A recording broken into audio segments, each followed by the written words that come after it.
ఏంటి ఆలోచిస్తున్నావు? మనం అందరం ఎప్పటికైనా చనిపోవాల్సిందే కదండి. ఎప్పటికైనా చనిపోవాల్సిందే. దాని గురించి ఎందుకు ఆలోచిస్తున్నావు?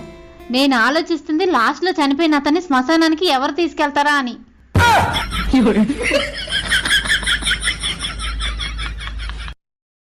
భాగ్య పనికి పోవాలి, సర్ది కట్టినావానే? ఏ ఆగు, అగులు పుగులు అయితుంది, పానం అంతా ఒత్తిడిగా ఉన్నది. ఓ పిచ్చిదానా, ఒత్తిడిగుంటే గుడికి పోవే. దేవుణ్ణి మొక్కుకుంటే ప్రశాంతంగా ఉంటదా? ఏ అట్లా కాదు పిచ్చిదానా, మరి ఎట్లా? గుడి మెట్ల కాడ చెప్పులన్నీ ఇడతారు కదా, ఆ చెప్పులన్నీ అటు ఇటు ఇటు అటు అన్ని మిక్స్ చేయి.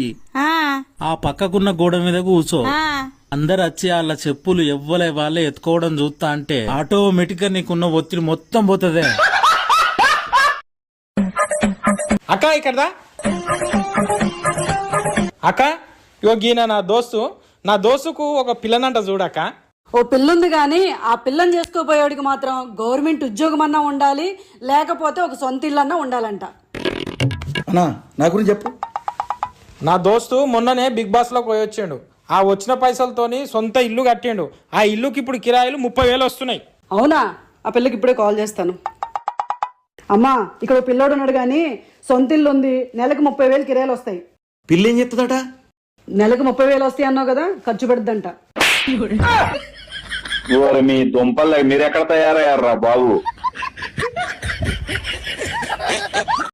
అవునా, ఇవాళ ఏం కూర అన్నావు?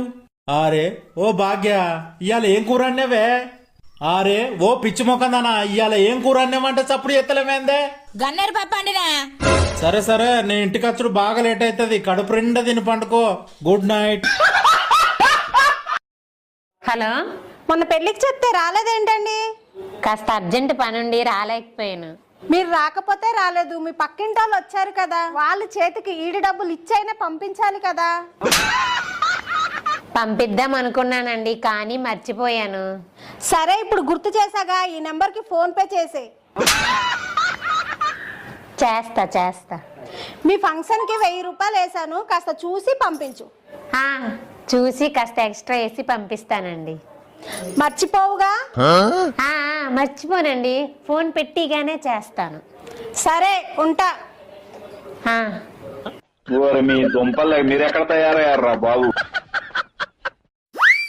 ఎవ్వలే ఫోన్లు అంతగానో మాట్లాడుతున్నావు? నీ చిన్నప్పటి ప్రేమికురాలట. ఏందాట? ఇన్ని రోజులకు వాళ్ళ ఇంట్లో మీ పెళ్లి ఒప్పుకున్నారట, ఏమంటావు అని అడుగుతాంది. ఆయన పెళ్ళ పోరగాన్లు ఒప్పుకునేదాకా ఇంకా కొన్ని రోజులు ఆగమంటాడు అని చెప్పు. ఎంత ప్రేమ చూపించినా, ఎంత కేరింగ్ చూపించినా కొందరి మనసులో మనం ఎప్పుడూ పరాయి వాళ్ళమే. Hey Siri, how to get slim and tall without any exercise, only eating fast food also included. భార్య సంతోషంగా ఉంటే అది చూసి భర్త కూడా చాలా సంతోషంగా ఉంటాడు. అదే ఒకవేళ భర్త సంతోషంగా ఉన్నాడా, భార్యకి మంటలెక్కుతుంది ఎందుకు సంతోషంగా ఉన్నాడు అని. డౌట్. పిన్ని గారు, ఏమిటమ్మా రాధా, ఇల్లు కాస్త చూస్తుండండి. అలాగే. ఏంటలా చూస్తున్నారు? ఎక్కడికి వెళ్తున్నామా అనా? మేము ఆ ఆటోలో సినిమాకి వెళ్తున్నాం. ఆటోలో వెళ్లి బాల్కనీలో కూర్చుని సినిమా చూసి ఆటోలో వస్తేనే గాని మాకు సినిమా చూసినట్టుండదు. ఏమిటో. అది సరే, ఈ నెల ఇంటద్ది ఇంకా ఇవ్వలేదేమిటమ్మా? మా వారు వచ్చినట్టున్నారు, వస్తా. తమ్ముడు, ఓ 3 కేజీలు చేప కొట్టమ్మా. సరే అక్క. తమ్ముడు, మంచి లెగ్ పీసులు కొట్టు.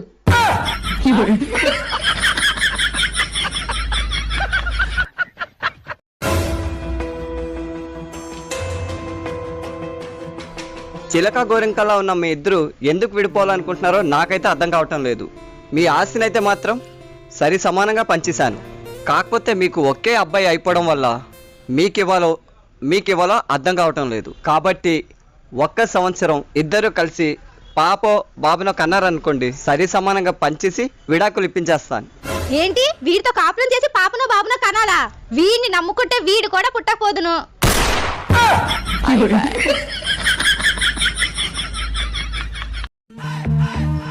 డార్లింగ్ వెళ్ళొస్తాను, వచ్చేటప్పుడు మల్లెపూలు తెస్తాను. బాబాయ్ మీరు ఇప్పటికీ పిన్నిని డార్లింగ్ అని పిలుస్తున్నారంటే మీరు చాలా గ్రేట్ బాబాయ్. గ్రేటా బొక్క, పెళ్ళైన మన్నాడే మీ పిన్ని పేరు మర్చిపోయాను. అప్పటి నుంచి ఇప్పుడు దాకా డార్లింగ్ అని పిలిచేస్తున్నాను.